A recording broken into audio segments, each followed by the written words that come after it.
Well, first, thank you for coming in. If you don't mind, introduce yourself and what you do. Yeah, absolutely. So my name is Tim Zerker.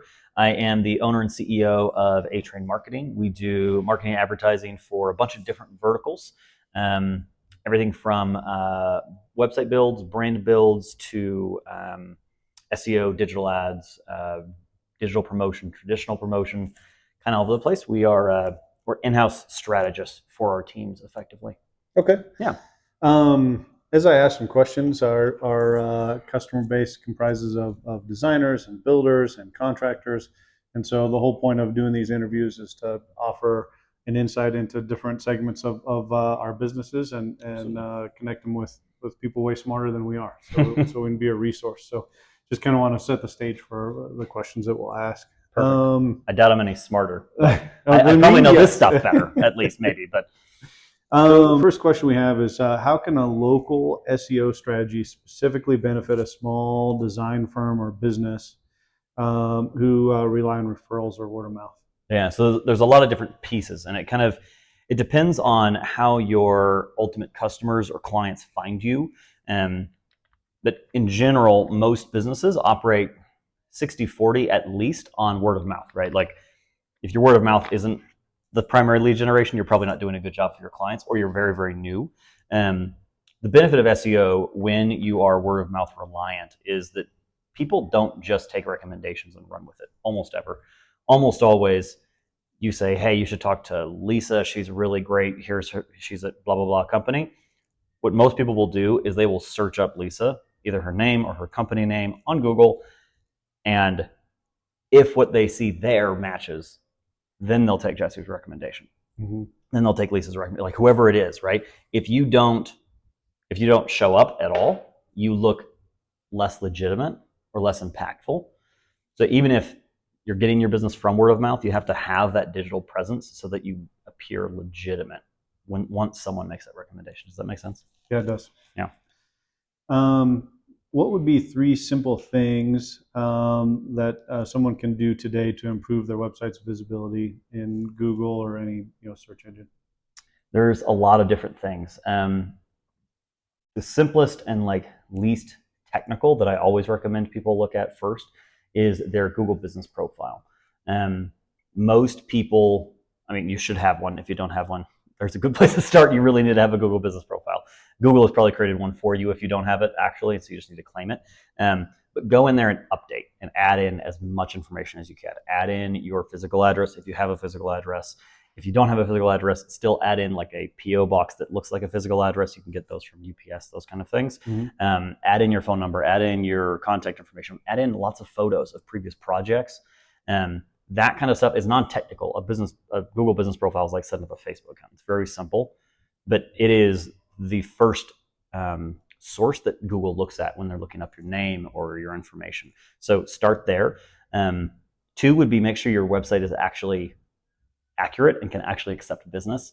The number of websites I've gone to where the contact form actually goes to an email that no one checks anymore, or goes to an info at that no one even has access to, is ridiculous. And the amount of business that they've lost. I had a client one time. I took over their website. We asked about, okay, where do your contact forms go? And they're like, actually, I don't know where it goes. We don't get much from online though. I look and they had like 4 or 5 quote requests every single month that they just didn't know about, right? And like some of those people ended up calling them or something else too, but most of them were just a lost deal that could have been a client and just was completely gone. So make sure it's actually accurate working first. And then the last piece would be audit yourself for consistency. So go to your Yelp, your Google business profile, your website, your Facebook, your Instagram, your LinkedIn, your every single account that you can think of that your company might have a name attached to. And again, a lot of those accounts create one for you. Angie's List might have you, even if you're not an official Angie's List person. Or the Better Business Bureau will have a page for you, even if you don't pay for it, right? And make sure that all of those are consistent. If you make sure your phone number is the same, your address is the same, your name is the same, your owner name is the same, all of those things, and make sure that they are exactly consistent. A lot of people do like parentheses 303 and then the rest of your phone number, and then on the next profile they'll just say 303 and the rest of the phone number. Those little tiny inconsistencies, they shouldn't matter, but they matter to Google, because that means to Google it's like, oh, this I'm not sure that this is exactly his phone number because it's in 4 different formats. And over here in Yelp, it has a cell phone number that's not even close to this one, because that's how businesses grow organically, right? But if you make sure they're consistent, that'll help you perform way, way better than having, some information that's mostly accurate on most of your platforms. Does that make sense? As you're explaining all that, you generated another question that's probably even more specific to me, but if it's for me, it's probably for everybody. We've done a good job updating our Google one, but then iPhone or iMaps has its own search, and we've had a really hard time getting all of that information updated. Is that important along with all of those? I didn't hear you list. Yes. Apple Maps is especially one of them. Yeah. So your Google Business Profile pulls directly into Google Maps, which is it's like 50% of the market. The rest of it is Apple Maps. Apple Maps is notoriously hard to update, hard to get access to, and be like, yes, I am in fact the owner. Please let me update this. You have my phone number wrong, etc. But it does matter. It really does matter. It can be a pain in the butt. It can take too much time. It can be all of those things, but it is worth it because it allows, it is that consistency. So yes, Apple Maps is definitely one. If your Google Maps is set up incorrectly, sometimes Google will have a business profile for you and a different profile for your maps, for instance, and they won't quite align. They'll say you're in the design center, but they'll have the address technically wrong, right? Or something like that. Making sure those are consistent is a big deal. Even if it is just on one random platform like Apple Maps. As a business, is it important to track the Google algorithm, updates and adapt your process to new changes, or is that something that you should be having someone else pay attention to? How does that make sense? Yeah, generally when Google changes their algorithm, and every platform has one, right? Facebook has an algorithm, Instagram, LinkedIn, they all have Apple Maps. They all have different systems and algorithms and processes, and they're always changing.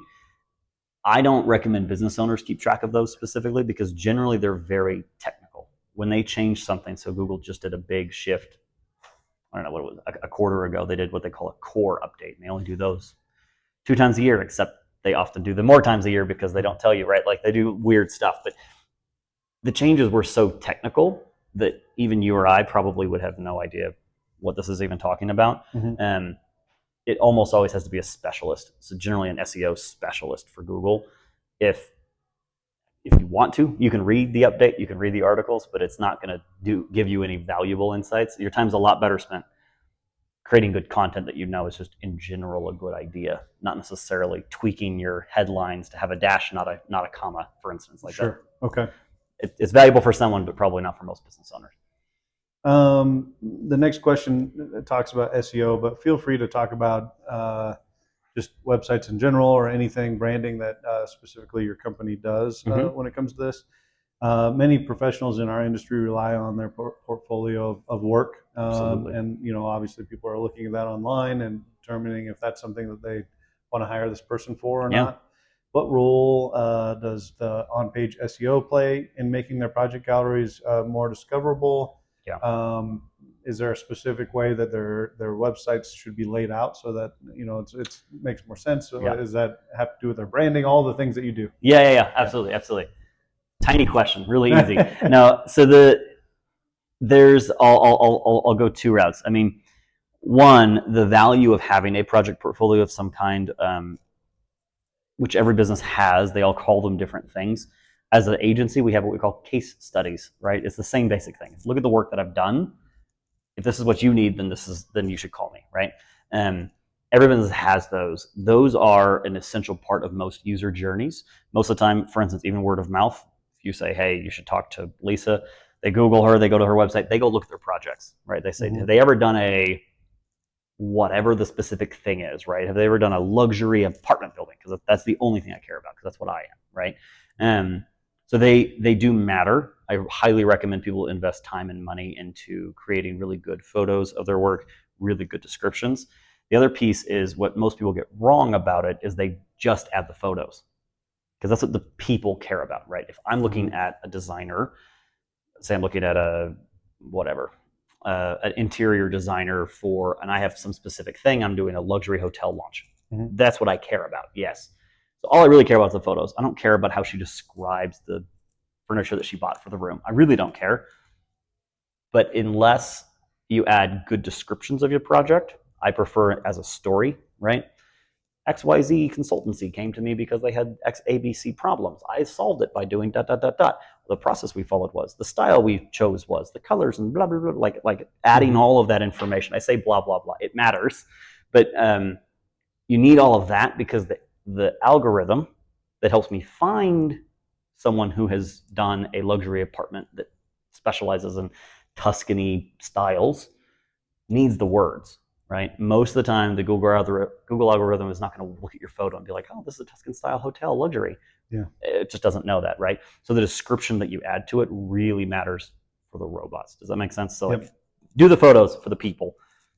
Do the words for the robots to bring the people.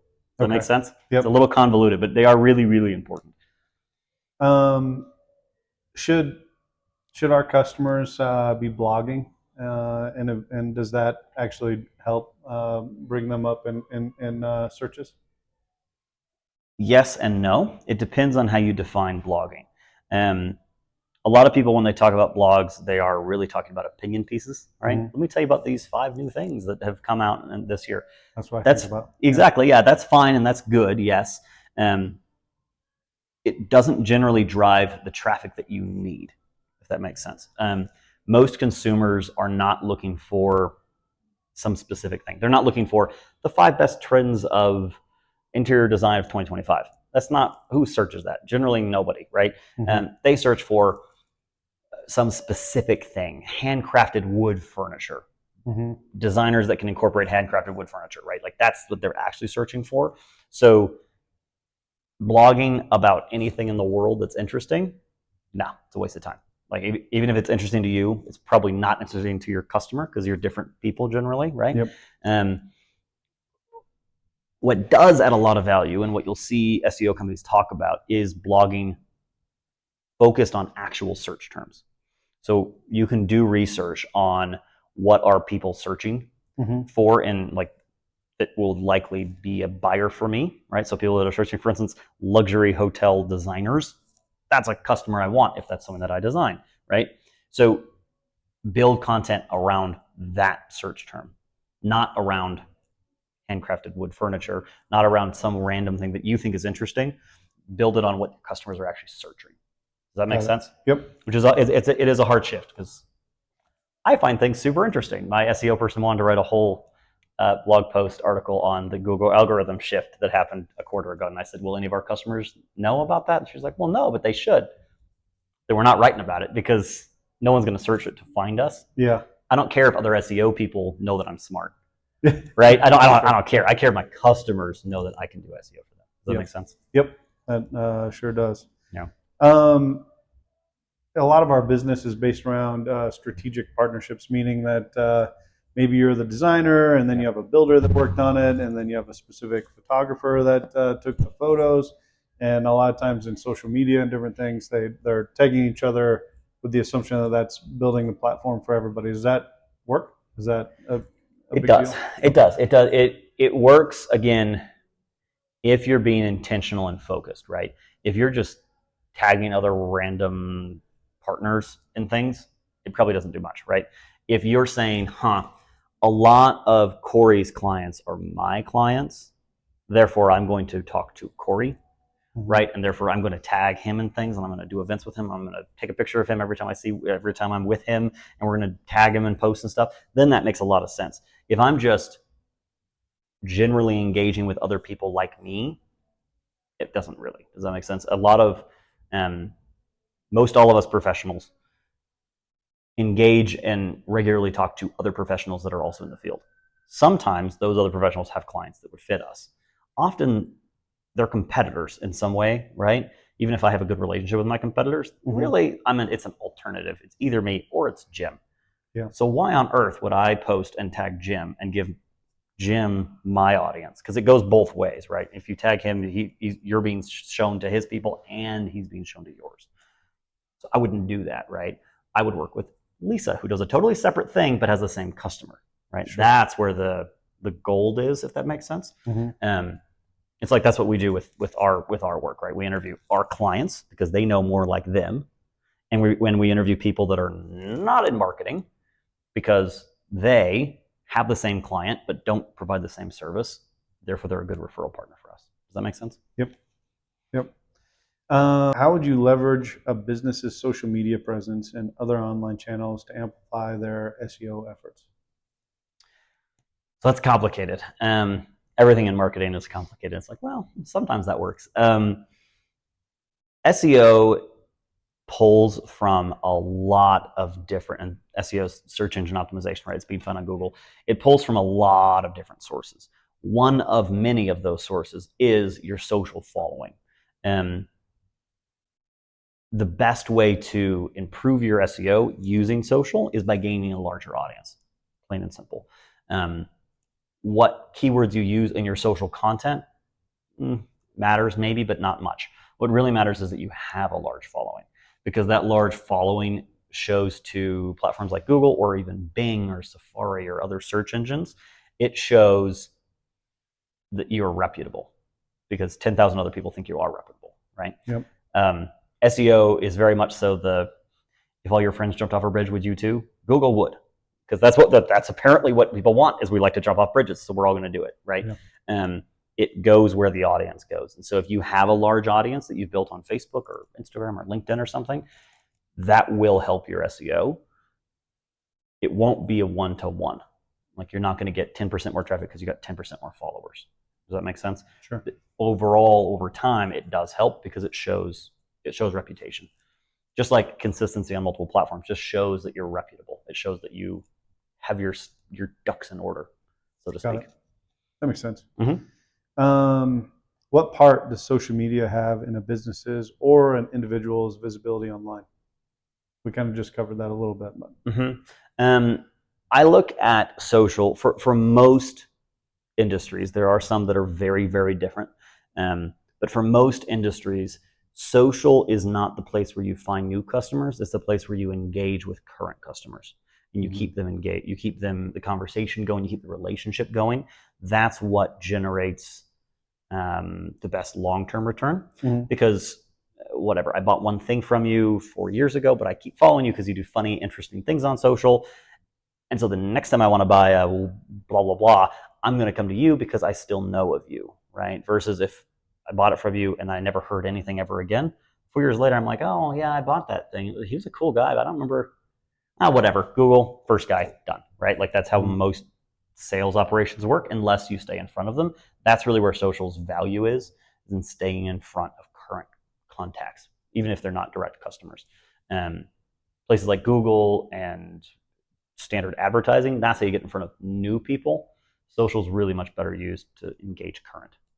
Makes sense. Awesome. This is probably the hardest question for anybody to answer, so I'll apologize in advance. But whenever you hire a professional like yourself, it's really hard to track progress on return. Absolutely. What would be some KPIs or key performance indicators that you'd want to sit down with somebody like yourself and say, these are the things that I want to track to know that we're making progress? Well, so if you sit down and have that conversation, you're ahead of like 90% of customers. People don't understand how important it is to set those priorities up front, and therefore they just don't. So start there. Start with, here's the things I care about. If you hit these metrics, I'll stay your customer, and if you don't, I'm out, right? So start there. Those metrics, in my mind, especially for SEO specifically, would be total traffic to your website, total conversions. So those are the number of people that are actually clicking on call now, clicking on a form fill, etc. And then after that, the number of qualified leads. What a lot of SEO companies will do is they'll just say, look, your traffic's going up. If your traffic is going up, everything else should. It should, but it doesn't always, because, for instance, they're creating blog posts that bring traffic, but that don't bring customers. So I don't really care that I had 10,000 people visit my website if 2 of them actually called me, right? That's cool. It's not worth more than the 100 when 2 of them called me, right? That's all that really matters, is how many actually reached out and engaged. So don't get distracted by those. We call those vanity metrics. Those are the words that they just sound really cool. In Yeah. social, everyone's like, impressions. We reached 5 million people. No one bought. Well, then I don't care, right? Yeah. It doesn't really matter. So don't get distracted on that. It does matter because that's what we call a leading indicator, right? It'll happen before the conversions, before the leads happen. But it's just one of the other metrics. The other piece to really check is when they use the term like conversions, push them on what is a conversion. Because a lot of companies have a very loose definition, and so it could mean anything. They clicked on something after they landed on our homepage. I don't care, right? Like that doesn't mean anything. So you have to know exactly what that is. It's not always a call now button. Sometimes, for instance, we have sections on our website that we count as conversions that are actually then downloading a resource. Well, that's a step. It's not a lead, but it is a step in the journey. So I want to track that, but it's not the same thing as an actual lead, right? So like don't get the terms mixed up. So push them on that, and then hold their feet to the fire for it, right? Of like, well, you said you could probably up my conversions by 20%. Why aren't they, right? Ask those hard questions because. And these are metrics that they should easily be able to track? Oh, absolutely. Absolutely. I mean, the qualified leads probably has to be you because you're the one answering the phone call and you're like, I don't know, 5 of these people could never afford my services, so they're not qualified, right? Yep. That has to be generally tracked internally, and you should do that anyway because don't trust anybody without verifying, right? But yeah, conversions and total traffic, I mean, that's the absolute bare minimum. Google can track that for free for you, right? Like, and as a good SEO company tracks a lot more than that. We track probably 30 different metrics for our SEO clients at least, and then include those on our reports. Any good agency, any agency worth their snuff should be able to tell very quickly how many leads, how many traffic you have. See here, what are some creative ways professionals in our field could build high quality backlinks? Which I'll be honest, I'm reading this off this list. I don't even know what a backlink is. Let's start with defining that. Okay. Yeah. So a backlink is another website, another partner, another app, another news source, something like that, pointing towards your website. So often, for instance, you guys might have a list of partners that you work with, or I know you guys on your website, I think you have a list of vendors that you sell for, right? Those are each a backlink for that vendor. Now, your website might be a really effective, powerful backlink if you have a ton of traffic, or it might just be a backlink if you're actually a really small website yourself. Backlinks have different values. If you get a backlink from CNN or from Fox, that's worth 80 small local listing backlinks, right? Sure. Also, every platform that you're on, Google Business Profile, BBB, Yelp, Apple Maps, all of those link back to your website. Those are all a backlink as well. So that's what a backlink is. It's effectively sources of traffic or arrows pointing to you. Those matter for 2 reasons. One, if someone's on Apple Maps and they see that you're near it, they can click on your website and end up at your website. So they're an actual source of potential traffic. But 2, Google values that. And it says, okay, a site with 200 backlinks must be more, again, reputable, must be more reputable than this site that only has 2, right? Because this guy's being talked about and the local Chamber of Commerce talked about him and 2 charities tagged him in their local fundraiser and he must be more reputable than this guy. And so we're going to show him first and this guy second, right? So that's how that ranking happens when you're searching for a certain service. It's one of the factors that's included in the ranking. So that's why they matter. To focus on the ways to get them, there's a lot of different ways. Some very technical that I won't even talk about because you need a professional to do that. Others that are very groundwork, kind of boots on the ground, that are very, very doable. One is, again, making sure that every platform that you're listed on is correct and then points to your website. For instance, I'm trying to have a good example. Yelp did this a while ago. I don't know if they're doing this still, but they created a profile because they know you're a person, someone wants to give you a review or something. They'll create a profile, they'll give you a review. They won't point you to the website though, because they don't actually want to give you business until you create an account and give them your information, and now they'll send you to your website. Got it. So it doesn't actually count as a backlink until you go and claim it and set it up, right? So make sure that all of those are accurate and make sure they're actually pointing to your actual URL, to your actual website address, because sometimes they'll have it wrong because they'll, for instance, if I'm a consumer and I want to leave you a review, they'll say, oh, who is this? Well, type in that I remember it's dsk.com. Yeah. I forget the B, right? Yep. And so all of a sudden it's useless, right? That doesn't matter for me. So make sure those are all accurate first. Secondarily, all the organizations that you work with should be linking back to you. So the people that sell your products, the people that you are vendors with, the boards that you're on, local charities, all of those can be a backlink to you. And often it's as simple as just asking of like, hey, I see you have vendors. I'm not listed on them, but I work with you. Would you mind adding me? Perfect. Here's my website. Bam. Now you have a free backlink. And that's a effectively big way free for my company, DSKB. And now that I know what a backlink is, we're listed on most of our manufacturers' websites. Exactly. And that really helps you, I'm sure. Some have a lot more value than others. Right? The local little red cross that references you because you're on the board has a little bit of value. The local BBB, because BBB has a much larger online presence that references you because you're on the board, is worth a lot more, right? It's hard to know the exact value sometimes, but that's how those work. When looking at your industry as a whole and all the different things that your business offers, what's the biggest missed opportunity you see when you meet with a new client? Oh man, there's so many missed opportunities. Yeah. The most common one is what I would call stupid things. Things that like they're not hard, they're not complicated, but people just miss it for whatever reason. It goes to whatever their phone number is just listed wrong on their website, and it's like, how did you not look at your own website and see that your number's been wrong for 2 years, right? Yeah. Those little things kill me because it's like it takes zero investment, takes 2 minutes to fix, and can cost thousands and thousands and thousands of dollars.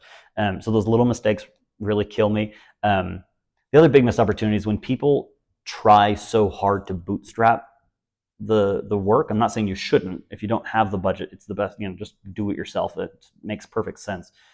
But people, especially as business owners, get too sucked into that. And they are always like, I pay him $2,000, or I can just do it. I'll just spend Saturday morning doing it. Yeah. But you can't do it the same level, right? So you spend all of your Saturday, which means you don't get your own time off, which matters. And it's actually done really poorly because it's not your expertise, right? There's a point at business where you have to step out of the work and start paying people that are going to do it better and faster for you. People take that step really late when it comes to marketing. It's like marketing and accounting. They don't take the step back until they've really gotten burned somehow for some reason. They got audited by the IRS and their books were trash and they had to pay a huge fine. And now they're going to have a real accountant, not just them doing the books on the weekend, right? They do the same thing with marketing. They find out weeks later after they lost a big deal that it's because they looked like trash. And they said, why would I work with you? You're clearly a fly-by-night operation. Because I looked at your website and it looked like it, right? Yep. Then they invest in marketing, but like that's probably been costing you for months or years, and you just didn't even realize how much it was costing you, right? It's like taking that step back, knowing when to take that step back is really hard.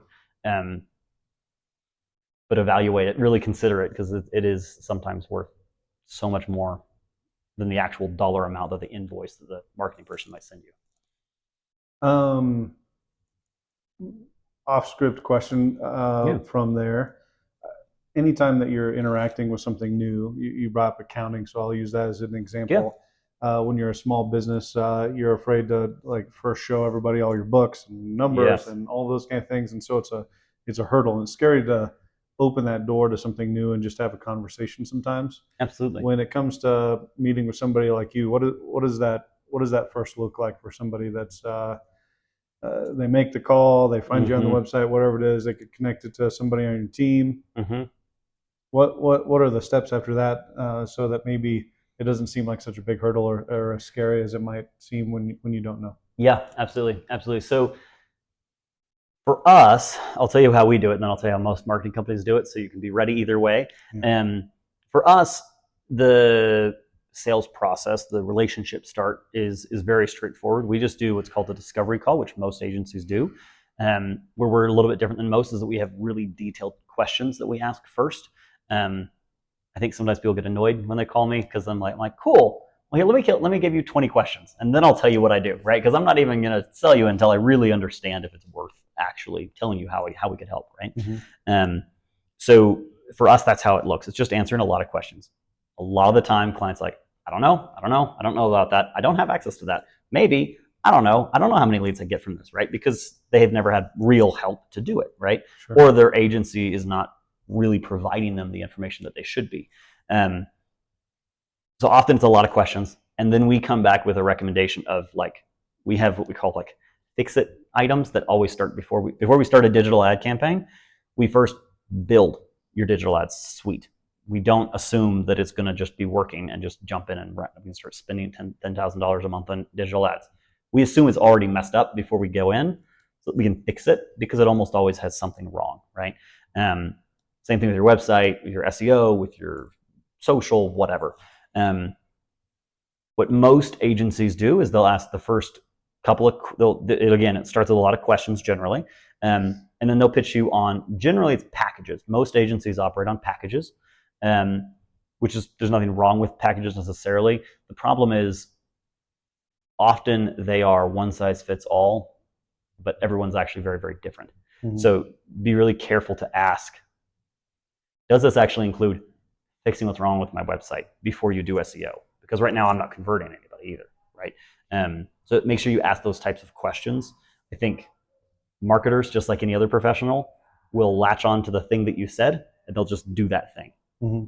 Even if you don't actually need that, but you don't know what you need, right? It's just like doctors shouldn't do this, and they generally don't, right? You go and you say, hey, my knee hurts. They don't just say, bam, I can painkiller that, your knee's good, off you go. No, they ask questions and they investigate what's actually going on and what's actually happening, and all of these other like pieces to diagnose the problem so they can actually solve the problem, as opposed to my knee hurts, give me pain pills, which probably would solve kind of sort of the problem, but not actually solve the real issue. Got to make sure it's not your hip instead. Exactly. Yeah, lawyers, accountants, doctors, marketers, we all suffer from the client said they need X, so I'm going to give them X. Yeah. Instead of backing up and saying, well, the patient said they have X problem. Maybe Y is actually the problem leading to X. Mm-hmm. And it doesn't matter how much I do on X, it won't fix the actual problem, right? So that's, I don't know if that kind of answers your question, but it's often, it is a vulnerable process to open up to a new service. A good marketing person, though, won't make you feel bad for what you've done. Does that make sense? There's a lot. I've hired marketing people to work on my stuff because I'm not an expert in everything, right? Sure. And if they come in with, well, your website's trash and your logo needs work and this is bad and this is bad and this is bad, I'm out already. Yeah. You didn't even listen to the problem I had. Yep.